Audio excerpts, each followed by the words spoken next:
lo que vamos a ver? Pues vamos a ver lo que es una iglesia bíblica. En la Biblia hay muchas características de lo que es una iglesia realmente bíblica. Hay muchas. Las que vamos a ver esta mañana no son las únicas. Hay muchas más. Pero estas nos ayudan a ver y a tener una idea de lo que es una iglesia bíblica. Nosotros necesitamos ver si nosotros somos realmente una iglesia fundamentada en la Escritura, cuáles son nuestras creencias, cuáles son nuestras doctrinas y si esas doctrinas están bien fundamentadas en la Escritura. Necesitamos tener la seguridad que el lugar donde nosotros nos congregamos, donde nos hemos hecho miembros y donde nos hemos hecho responsables ante Dios de asistir, de apoyar, de servir, es un lugar correcto. Que nuestro tiempo no es un tiempo al servir al Señor en este lugar, no es un tiempo desperdiciado, no es un tiempo botado, y que en el día final hay recompensas para cada uno de nosotros por el servicio que nosotros hacemos y damos con mucho amor al Señor. Hoy vamos a ver varios pasajes a través de la Escritura, así que tiene que tener listo ahí su lápiz, ¿verdad?, para anotar.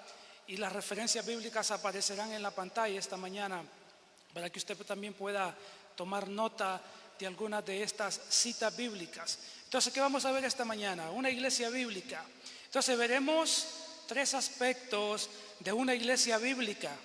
Tres aspectos vamos a ver esta mañana. Tres aspectos de una iglesia bíblica para que aceptemos y reconozcamos su dinámica, o sea, la dinámica de la iglesia. Veremos tres aspectos de una iglesia bíblica para que aceptemos y reconozcamos su dinámica. La iglesia tiene una manera de funcionar, la iglesia tiene un diseño dado por Dios. ¿Y cómo es una iglesia bíblica? Hermanos, una iglesia bíblica, vamos a ver el primer aspecto esta mañana. ¿Cómo es una iglesia bíblica? Veamos el primer aspecto.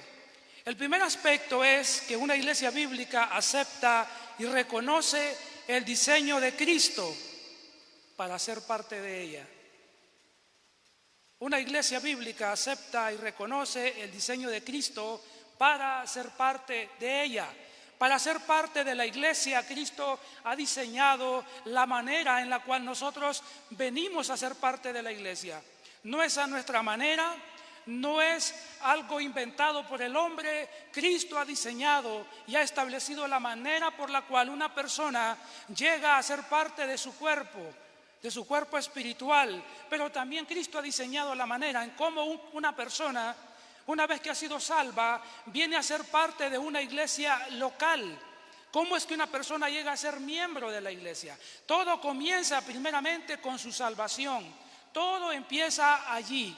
Y la Biblia entonces nos dice, y vamos a ver acá en cuanto a este primer aspecto, hay tres verdades para poder ser parte de la iglesia según el diseño que Cristo nos ha dado. Y el primero es la fe. La primera verdad aquí es la fe para la salvación. Y cuando decimos fe, también estamos diciendo fe y arrepentimiento, ya que ambos van juntos y son inseparables. Pero Cristo ha diseñado que la manera de ser parte de su iglesia, de su cuerpo, es tener fe en Él para salvación. Fe en Él. La Biblia, veamos entonces algunos de estos pasajes que nos ayudan a ver cómo es que Cristo ha diseñado que podamos ser parte de su iglesia. Entonces nosotros vamos a ir al libro de Hechos, al capítulo 16, y vamos a observar acá lo que tenemos, la historia de Pablo y de Silas.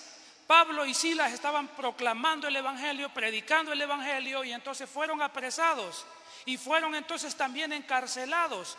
Y entonces vamos a leer eso en el capítulo 16 del libro de Hechos, y vamos a tomar el versículo 25 para que podamos ver y tomar un contexto de lo que estamos hablando. Dice entonces, ellos están presos, Pablo y Silas están presos por la proclamación del evangelio. Y dice, a eso de la medianoche Pablo y Silas se pusieron a orar y a cantar himnos a Dios, y los otros presos los escuchaban. De repente se produjo un terremoto tan fuerte que la cárcel se estremeció hasta sus cimientos. Al instante se abrieron todas las puertas y a los presos se les soltaron las cadenas.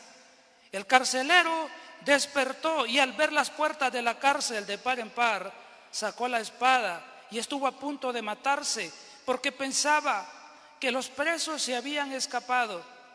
Pero Pablo le gritó: no te hagas ningún daño, todos estamos aquí. El carcelero pidió luz y entró precipitadamente y se echó temblando a los pies de Pablo y de Silas, y luego lo sacó y les preguntó. ¿Cuál fue la pregunta del carcelero a Pablo y a Silas? Él dijo: señores, ¿qué tengo que hacer para ser salvo? ¿Qué es lo que necesito para ser salvo? Aquel hombre se había dado cuenta de que tanto Pablo como Silas eran hombres del Dios verdadero, eran siervos de Dios, proclamadores de una verdad. Y al ver aquel milagro que había sucedido aquella noche, que él estuvo a punto de quitarse la vida, porque era el responsable de cada uno de los presos. Y si un preso se escapaba, él tenía que pagar con su vida. Pero Pablo le dice: no te quites la vida, aquí estamos todos, ninguno ha escapado. Y aquel hombre, asombrado entonces por aquello, se interesa por saber acerca de su estado espiritual y él dice: señores, ¿qué debo hacer entonces yo para ser salvo? Y entonces dice el verso 31 que dice el apóstol Pablo a la pregunta del carcelero, ¿qué le dice? Cree en el Señor Jesucristo, así tú y tu familia serán salvos. Cree. Él no le dijo: haz obras. Él no le dijo ninguna otra cosa. Él le dijo: cree en el Señor Jesucristo, cree en su persona, cree en su sacrificio en la cruz del Calvario, reconócelo a Él como tu Señor, como tu Salvador, cree en Él. Deposita tu confianza total en Él. Le dice Pablo con estas palabras. ¿Y qué dice el 32? Observe, una vez que Pablo le dice cree, él le dice qué es lo que tiene que creer. Y es un resumen. El verso 32 dice: luego, ¿qué hizo Pablo? Les expusieron la palabra de Dios a él y a todos los que estaban en su casa.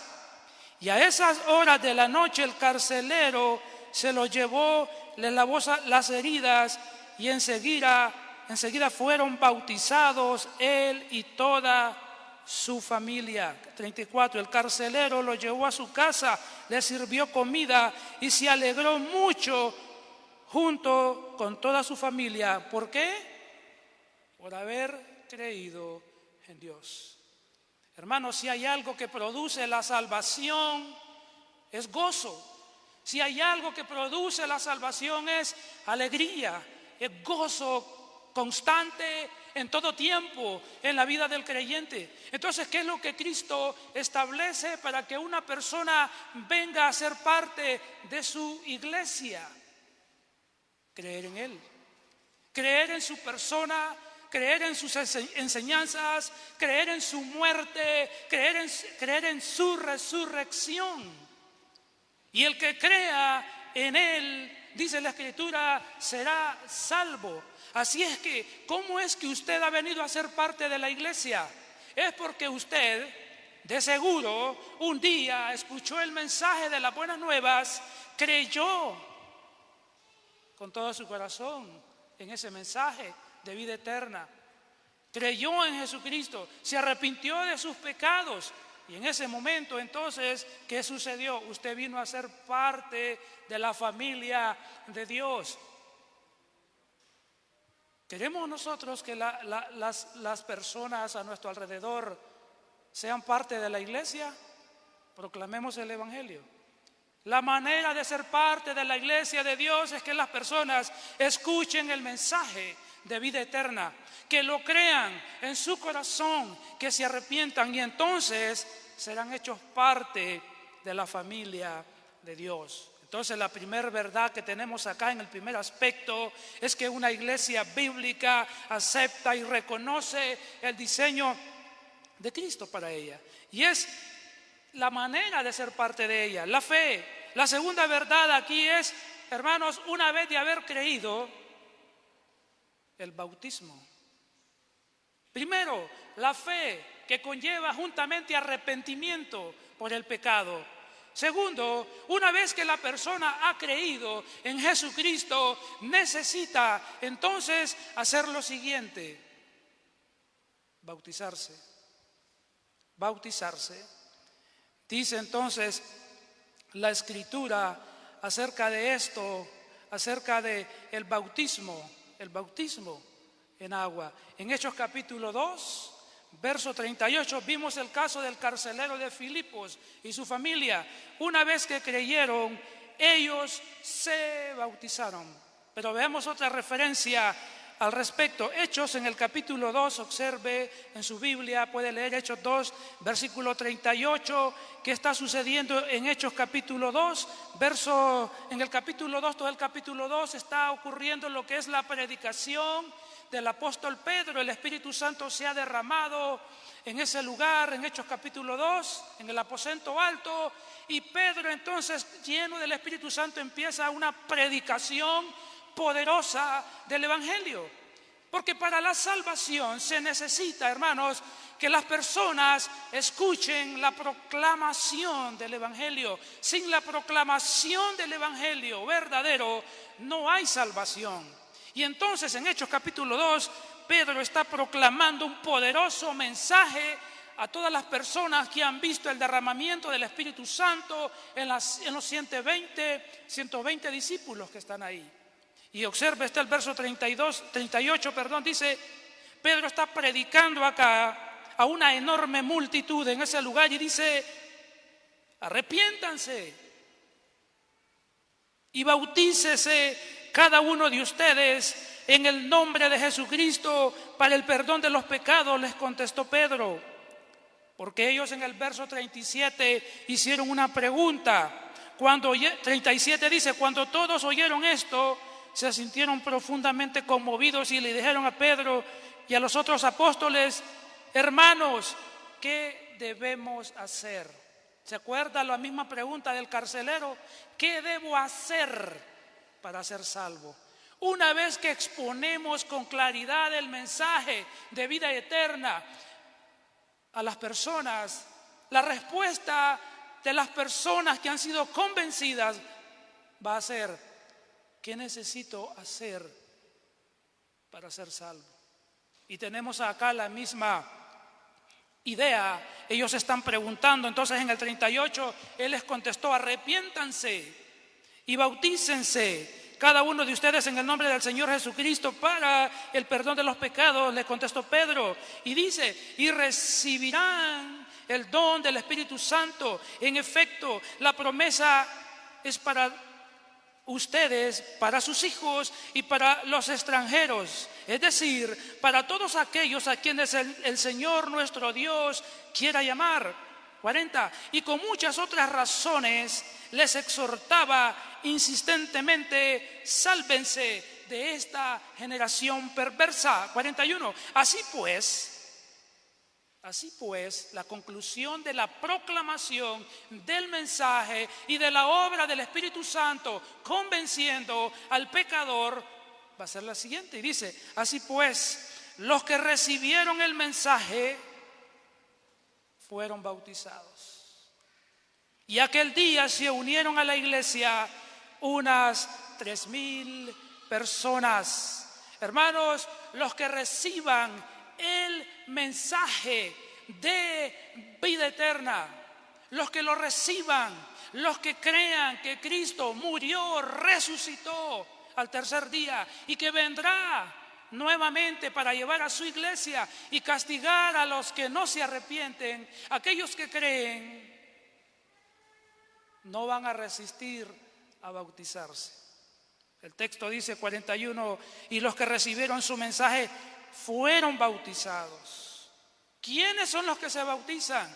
Todos aquellos que han creído en Cristo, nada más, nadie más, solamente ellos. Por eso el bautismo de niños no es aplicable, porque solo se bautizan los que oyen el mensaje, los que lo entienden, lo comprenden, aquellos en cuales el Espíritu Santo trae convencimiento de pecado y se arrepienten de sus pecados, ponen su fe en Cristo, entonces deben ser inmediatamente bautizados. Versículo 42 dice, una vez que se bautizaron, se mantenían firmes. ¿En qué? En la enseñanza de los apóstoles, en la comunión, en el partimiento del pan y en la oración. El creyente viene a ser parte de la comunidad del pueblo de Dios cuando es bautizado y se mantiene firme en la enseñanza de la Escritura, en el compañerismo unos con otros, en el partimiento del pan, que eso tiene que ver también aquí con Santa Cena, o la Santa Cena. Vienen a ser parte, una vez que son bautizados, forman parte de la iglesia y tienen responsabilidades dentro de la iglesia local. Tienen privilegios, pero tienen responsabilidades como parte de la iglesia. Entonces, una vez más, la fe nos introduce y el arrepentimiento nos introducen a la iglesia espiritual. El bautismo nos introduce a la iglesia local. El bautismo nos introduce a la iglesia local, pero también vemos otro bautismo. Y esta es la tercera verdad acá. El bautismo espiritual. El bautismo espiritual. Cuando nosotros venimos a Cristo, somos también no solo bautizados en agua, sino que somos bautizados por el Espíritu Santo desde ese día, desde ese momento. La Biblia nos dice, por ejemplo, en 1 Corintios, nos habla acerca de este hecho importante en nosotros, en nuestra vida. 1 Corintios, en el capítulo 12 y en el versículo 13, la Escritura nos dice lo siguiente. 1 Corintios 12 y versículo 13. Leemos el 12 para tomar algo de contexto. Y dice Pablo acá, hablando de los dones espirituales, es el contexto de este capítulo. De hecho, aunque el cuerpo es uno solo, tiene muchos miembros. Y todos los miembros, no obstante ser muchos, forman un solo cuerpo. Así sucede con Cristo. Versículo 13.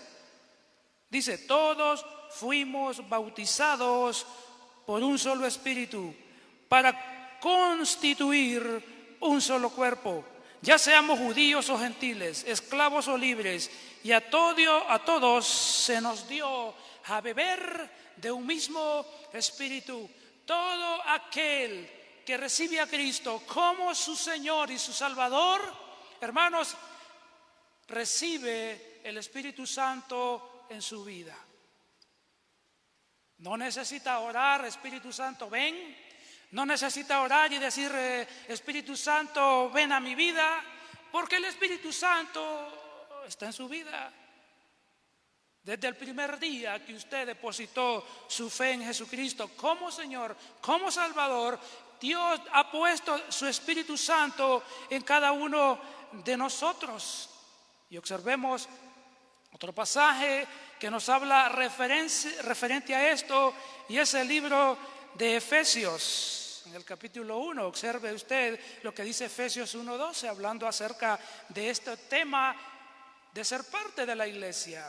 Dice Efesios 1:11, tomamos contexto acá, y está hablando de la salvación. Efesios capítulo 1, de eso está hablando todo el capítulo. Y él dice, en Cristo también fuimos hechos herederos. Estoy en el versículo 11. En Cristo también fuimos hechos herederos, pues fuimos predestinados según el plan de aquel que hace todas las cosas conforme al designio de su voluntad, a fin de que nosotros, que ya hemos puesto nuestra esperanza en Cristo, seamos para la alabanza de su gloria.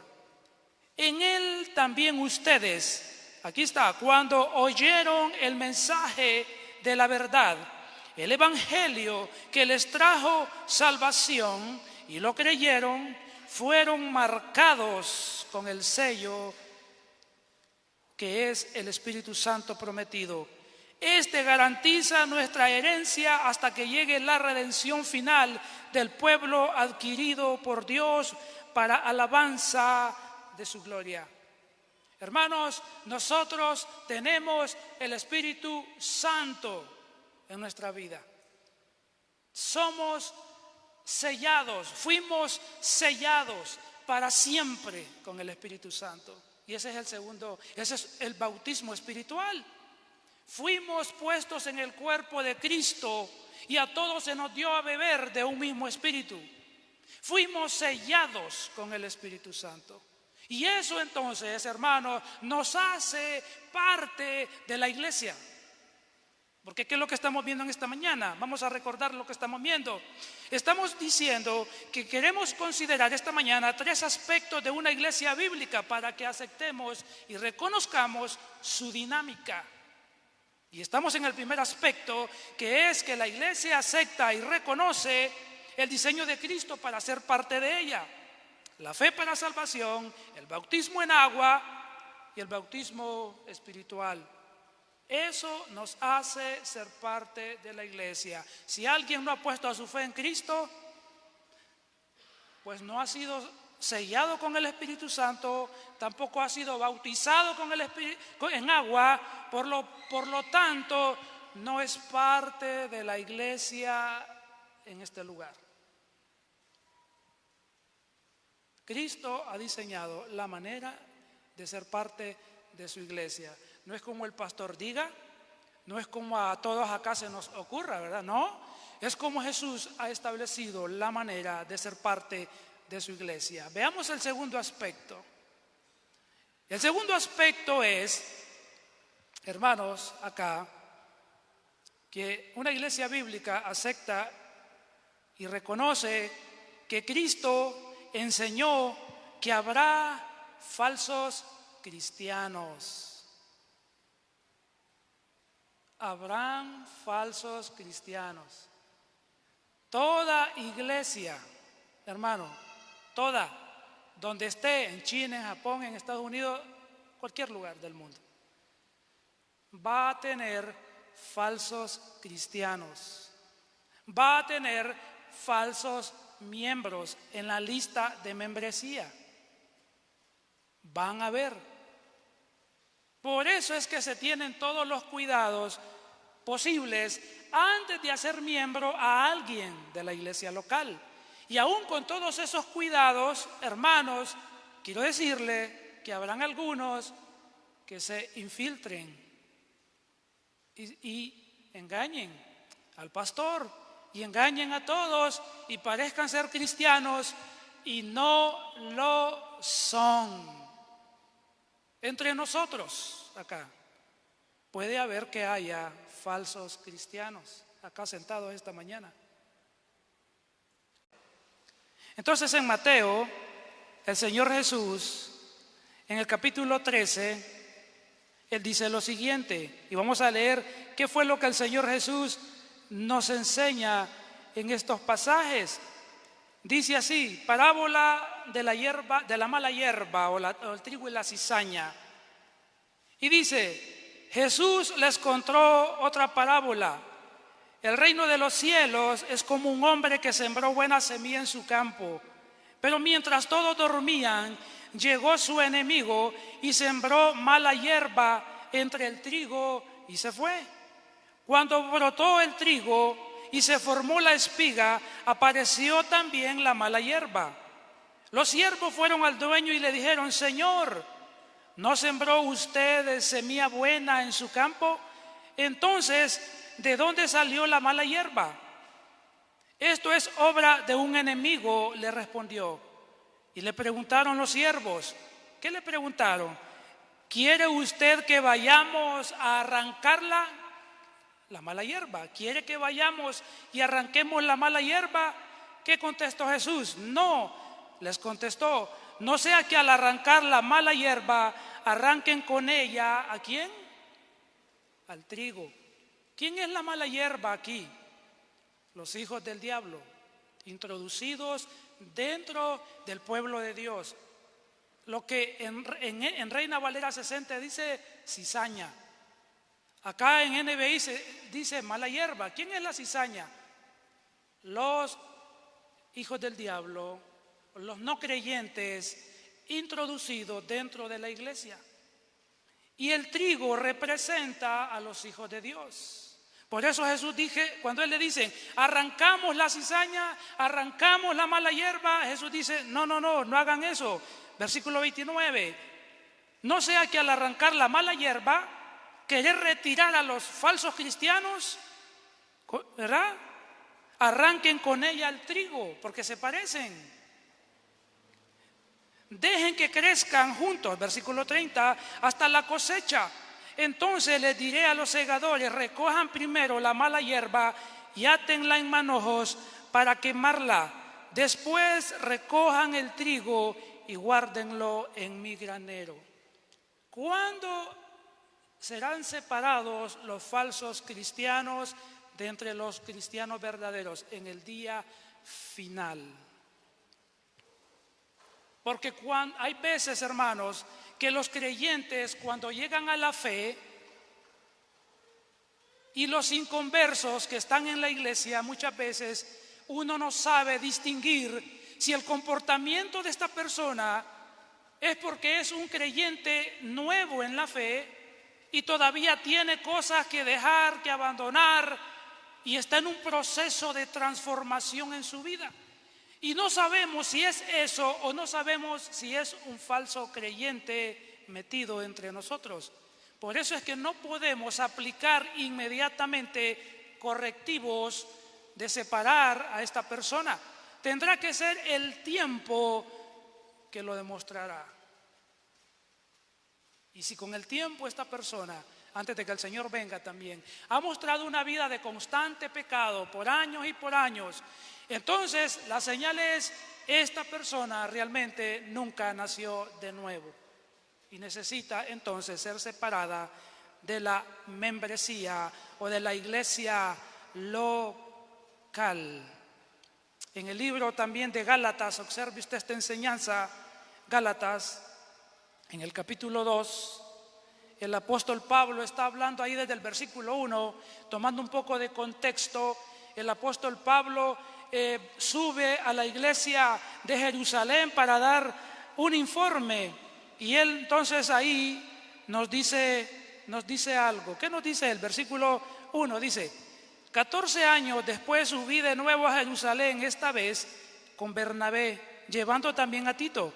Fui en obediencia a una revelación y me reuní en privado con los que eran reconocidos como dirigentes y les expliqué el evangelio que predico entre los gentiles, para que todo mi esfuerzo no fuera en vano. Ahora bien, ni siquiera Tito, que me acompañaba, fue obligado a circuncidarse, aunque era griego. Y el versículo 4, el problema era que algunos falsos hermanos se habían infiltrado entre nosotros para coartar la libertad que tenemos en Cristo Jesús a fin de esclavizarnos. 5. Ni por un momento accedimos a someternos a ellos, pues queríamos que se preservara entre ustedes la integridad del evangelio. Entonces, ¿qué es lo que vemos ahí que Pablo nos está contando, hermanos? ¿Qué había en la iglesia? Dice Pablo, versículo 4, Gálatas 2:4. ¿Qué hay? ¿Y qué va a haber hasta que Cristo regrese? Cristo dijo, cizaña, mala hierba. Y Pablo dice acá, falsos hermanos. En versículo 4, Gálatas 2:4, falsos hermanos infiltrados entre nosotros. Pregunto yo, ¿cuántos falsos hermanos infiltrados hay aquí hoy? Si usted me pregunta, no sé, pero Dios lo sabe. Conoce el Señor a los que son suyos. Amén.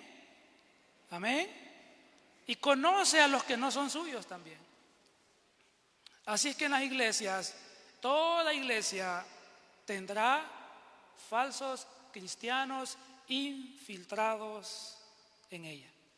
No hay iglesia perfecta. Será perfecta hasta que Cristo venga, regrese y separe las cabras, como dice Mateo 25, ¿verdad? Las ponga a la izquierda y a las ovejas a la derecha. En el día final, Cristo limpiará totalmente su iglesia y apartará a los falsos cristianos que estaban ahí. Entonces, la Biblia enseña entonces que en la iglesia habrán falsos cristianos infiltrados dentro de nosotros. Otra cita. Vamos a ver otra cita que dice la Escritura. La Biblia nos dice en Primera de Juan, cita bien conocida por la mayoría de los creyentes muchas veces, y Primera de Juan 2:18 dice, 2:18 y 19, queridos hijos, esta es la hora final. Y así como ustedes oyeron que el anticristo vendrá, muchos son los anticristos que han surgido ya. ¿Quién es un anticristo? Hay un anticristo, hermano, que va a venir. El anticristo, el hijo de perdición, que dice Primera de Tesalonicenses capítulo 2 y que está mencionado en Apocalipsis capítulo 6. Pero cuando dice hay muchos anticristos, ¿a qué se refiere? Son todos aquellos que niegan a Cristo. Son muchos falsos creyentes. Caminan por un tiempo en la fe y luego se apartan. Observa el 19 ahora. 2:19. ¿Qué dice? Aunque salieron de entre nosotros, en realidad no eran de los nuestros. Si lo hubiesen sido, se habrían quedado con nosotros. Su salida sirvió para comprobar que ninguno de ellos era de los nuestros. Muchos van a retirarse de la fe. ¿Y qué es lo que están mostrando? Nunca realmente fueron de los nuestros. Nunca realmente habían conocido a Cristo como su Señor y como su Salvador personal. Entonces, consideremos ahora, hemos visto acá que Cristo nos enseña que habrá algunos falsos cristianos, ya le di las citas, pero también la Biblia enseña que habrán falsos líderes, falsos creyentes en general, pero también la Biblia enseña, van a haber en la iglesia del Señor, lamentablemente, falsos líderes, falsos pastores. Pastor, ¿dónde dice eso? Veámoslo. Recuerde que Cristo nos da todo en la Escritura y nos alerta para que nosotros aprendamos, conozcamos, crezcamos y nos afirmemos en su palabra y no la ignoremos. Cuando nosotros leemos, por ejemplo, el libro de los Hechos, vamos a ir ahí. Hechos capítulo 20 y el versículo 28 al 30. Observe usted lo que Pablo dice aquí. Pablo está hablando acá en Hechos 20, para darle un contexto rápido. Pablo va a despedirse de la iglesia en Éfeso, manda a llamar a los pastores. Varios de los pastores de la ciudad se reúne con ellos para darles su último mensaje, el último mensaje de despedida, porque nunca más volverá a verlos, porque él va a viajar hacia otras ciudades. Y miren lo que Pablo les dice en la despedida a ellos. Hechos 20, 28 en adelante. Él le dice a los pastores, tengan cuidado de sí mismos, tengan cuidado de ustedes mismos, se puede decir también, y de todo el rebaño sobre el cual el Espíritu Santo los ha puesto como obispos para pastorear la iglesia de Dios. ¿Qué le dice Pablo? tengan cuidado de ustedes mismos. Tengan cuidado, cuiden todo el rebaño. ¿Cuál es la responsabilidad de un pastor? Cuidar todo el rebaño, cuidar cada uno de los hermanos y de las hermanas que forman parte de la iglesia. Esa es la responsabilidad del pastor.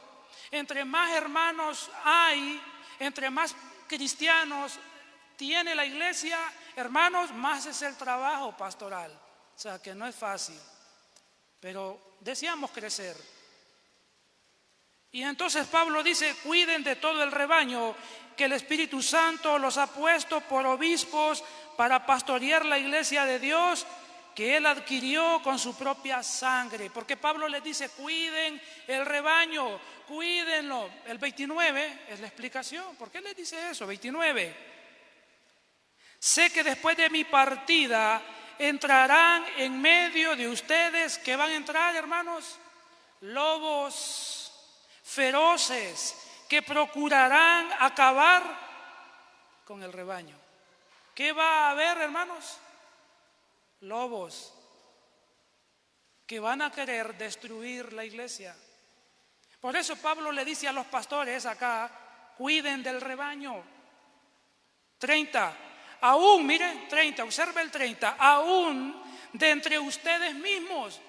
Por eso les dijo, cuiden de ustedes mismos, versículo 28.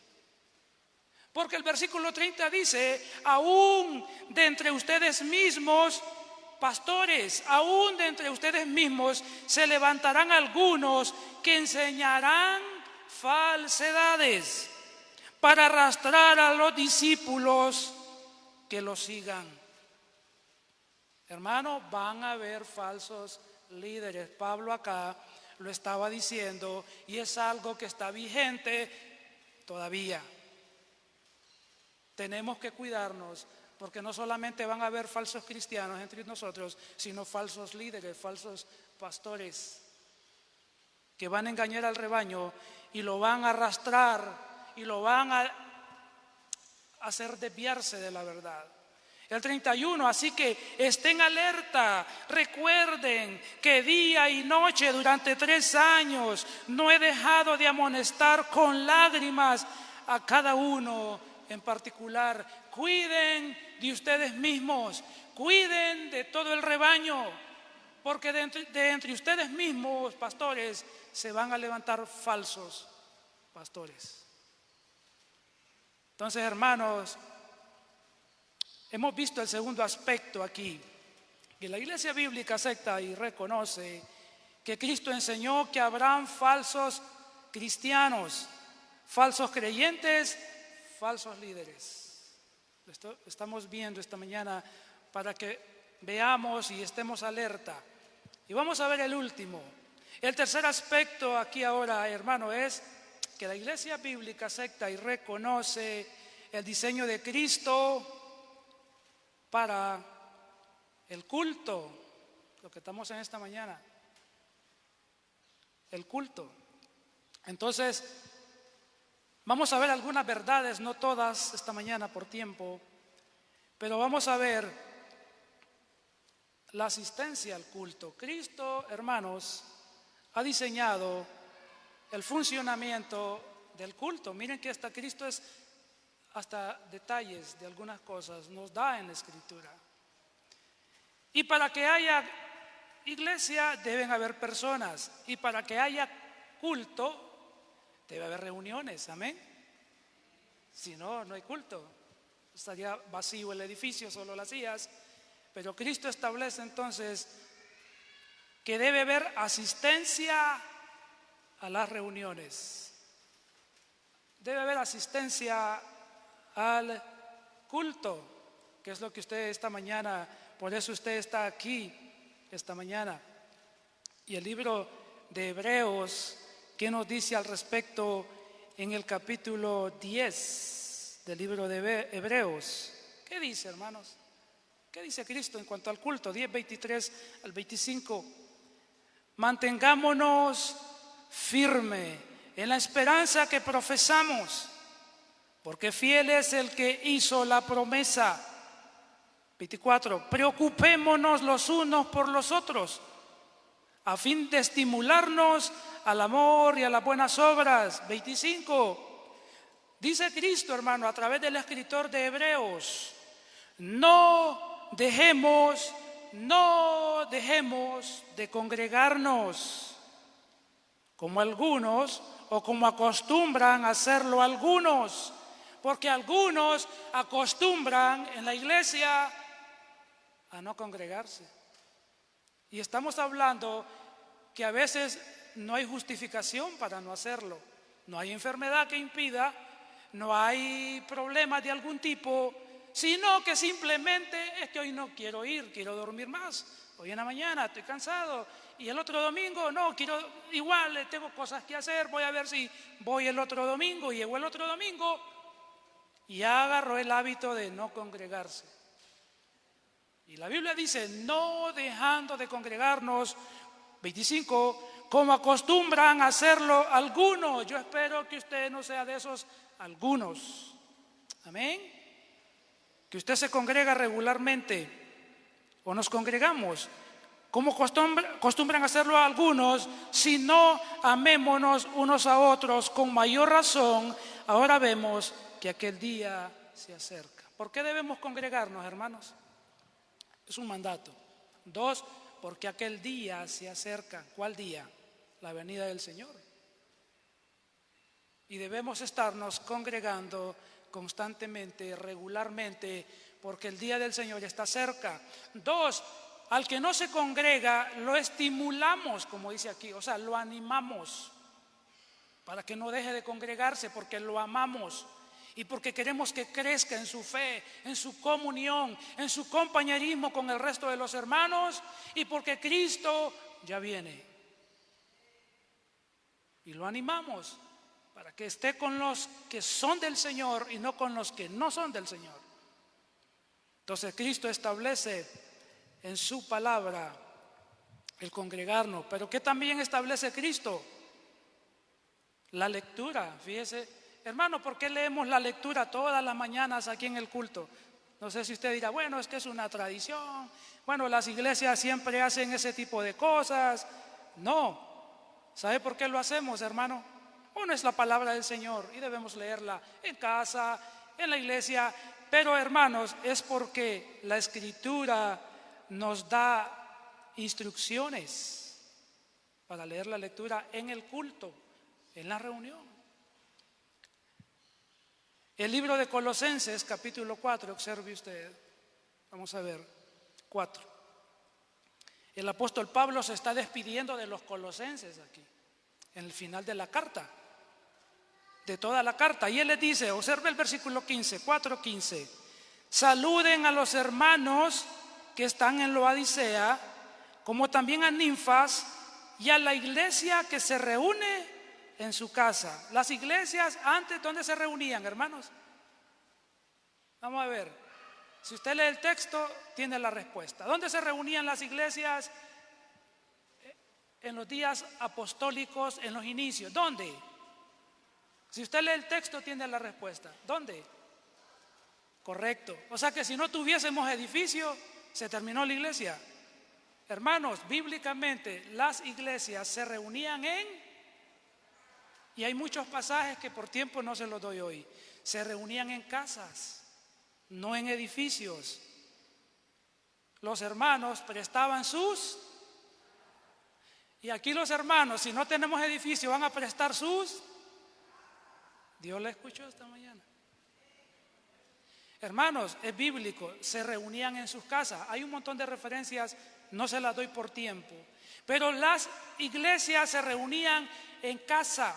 Hasta el siglo 3 o 4 fue que se vino dando que la iglesia se empezó a reunir en edificios como este.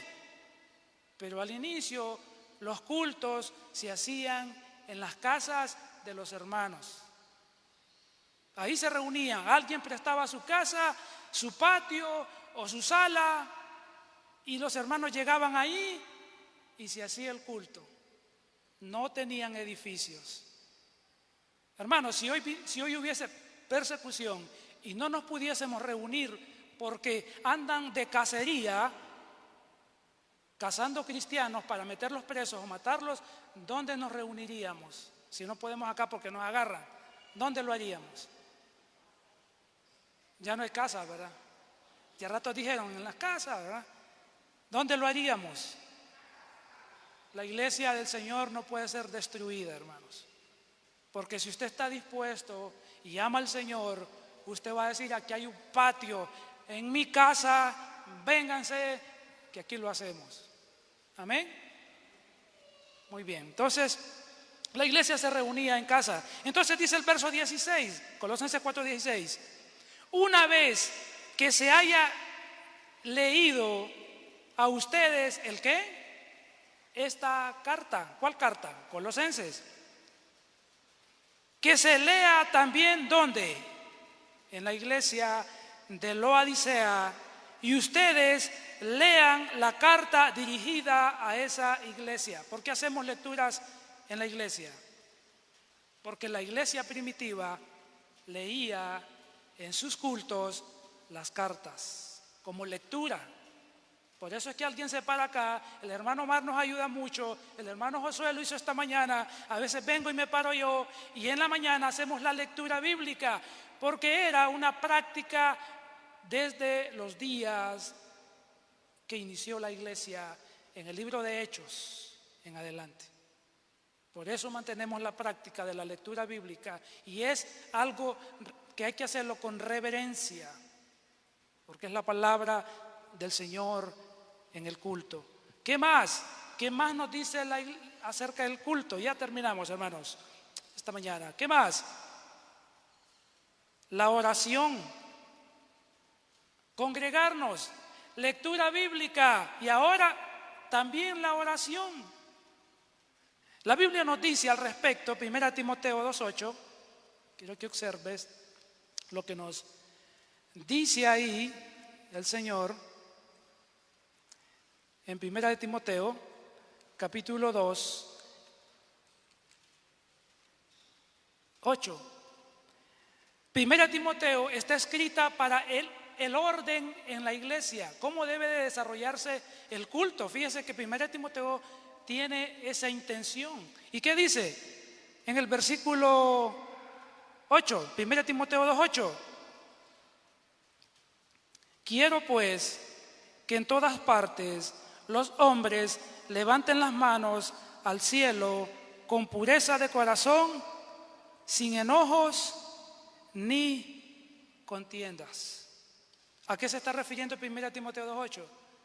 A la oración en el culto, hermanos, a eso se está refiriendo, oración en el culto. Y en el versículo 9, ¿a qué se refiere?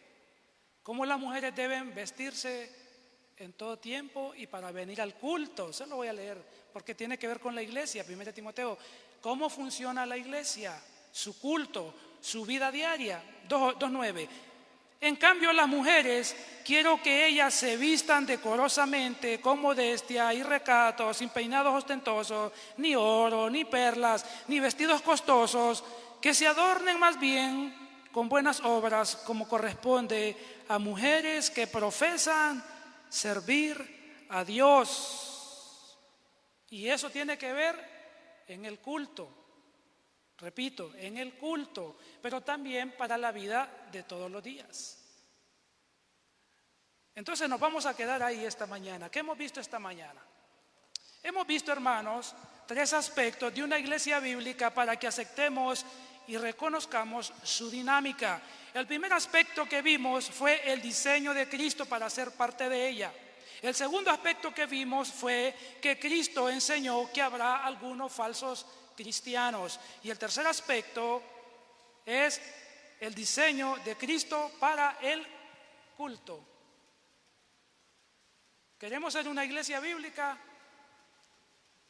Apliquemos lo que hemos aprendido esta mañana. Y hay muchas otras más características que las veremos en otro momento.